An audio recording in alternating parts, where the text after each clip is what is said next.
C'era una volta la cortina di ferro, una linea virtuale che divideva due mondi, quello occidentale di influenza americana, fatto di business, he care, yes we can, oppure tu vuoi fare l'americano, ma sei nato in Italia. Dall'altra quello orientale, il cosiddetto blocco sovietico, dove la dottrina del partito era il tutto. I tempi passano, le cose cambiano. Quella rete metallica con filo spinato non c'è più, volatilizzata come i graniciari e le pattuglie della polizia di frontiera italiana. Oggi il mondo è cambiato. Si parla di Europa. La Transalpina, punto di partenza della vecchia strada ferrata verso Vienna, sta per tornare ai suoi antichi fasti. Non solo per la paventata sistemazione con la costruzione di un nuovo parcheggio, ma il significato pratico che questo porterà.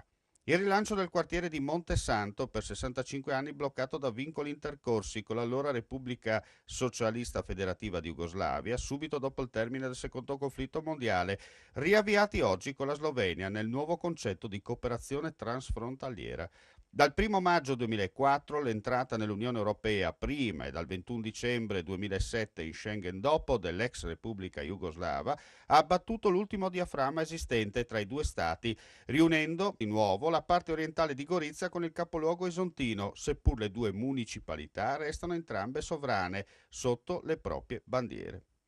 Questo ha dato l'impulso per riportare aria nuova nel bene comune di due entità, capaci di seppellire rancori di un passato che la storia, nel suo percorso, ha definitivamente spazzato via. Vi consigliamo una visita al museo ferroviario ricavato all'interno della stazione Transalpina. Il 23 giugno 1906 venne aperta al traffico regolare la ferrovia Jesenice-Trieste, snodo ferroviario tra il principale porto dell'allora impero austro-ungarico e la capitale Vienna. Questo comportò la costruzione di una nuova stazione ferroviaria a Gorizia, lungo il tracciato della linea ferrata. La stazione ebbe il nome di Görz Stadtbahnhof, ovvero Gorizia Stazione delle Ferrovie dello Stato, per distinguerla dall'altra stazione principale della città, Görz Südbahnhof, ubicata lungo la Udine-Trieste. Le due stazioni erano unite da un binario di raccordo che parzialmente utilizzava la linea ferroviaria esistente fra Gorizia e Dušina. Nel corso degli anni la ferrovia ne ha viste di cotte e crude, ben 5 passaggi di proprietà, dalla sua costruzione alla fine del 1918 sotto l'impero austro-ungarico, in seguito fino al 10 settembre 1943 sotto il Regno d'Italia, successivamente fino al termine della Seconda Guerra Mondiale sotto il Terzo Reich. Una volta ridefiniti i confini tra Italia e Jugoslavia, questa passava sotto il controllo di Belgrado fino all'indipendenza della Slovenia, 26 giugno 1991. All'interno del museo si può ripercorrere la storia di un territorio cambiato radicalmente negli ultimi 105 anni, dove tanti treni, fino ad oggi, nel loro passaggio hanno raccontato storie uniche nel suo genere. Le infrastrutture della tratta, con il famoso passaggio di Salcano, dove il ponte bypassa l'Isonzo immerso nel paesaggio naturalistico tutto suo. Come operavano i cantonieri e ferrovieri nel quotidiano. La tecnologia dell'epoca e tanto altro ancora che da una parte ti riporta bambino, dall'altra ti fa capire come la storia ci debba far riflettere e capire la fratellanza tra popoli non si debba mai cancellare da confini virtuali imposti da qualcuno solo in nome di un credo perdente, incapace nel tempo di estirpare nella sua azione la nostra memoria, la nostra cultura, ma soprattutto il nostro passato.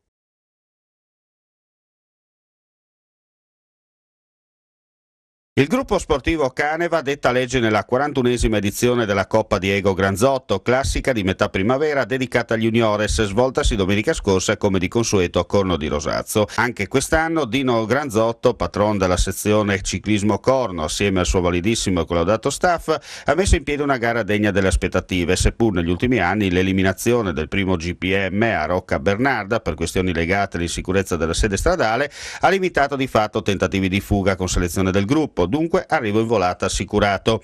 Stefano Spangaro succede nell'Albo d'Oro al suo compagno di squadra Andrea Comuzzi, vincitore della passata edizione. Il canevino ha percorso i 97 km circuito di 5 giri con GPM posto a Rosazzo in 2 ore e 28 primi alla media di 40 km orari, battendo allo sprint, scatto decisivo all'ultimo chilometro, Giovanni Longo ed Eddie Squizzato. Sentiamo le prime impressioni a caldo del vincitore. Niente, sono contentissimo di questa vittoria, la dedico alla squadra e a tutto lo staff del gruppo sportivo Caneva. Diciamo, sono contentissimo, abbiamo vinto anche 2 domeniche fa con Peteli in la Coppa Montes. Questa è la seconda corsa e speriamo di andare avanti così.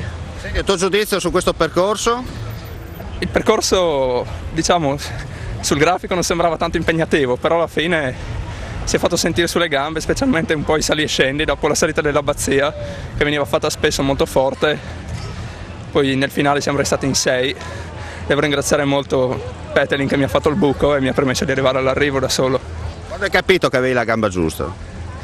Quando anche già alla partenza stavo bene, poi in corsa al terzo passaggio sull'Abbazia mi sentivo benissimo e è venuta la vittoria, sono contento.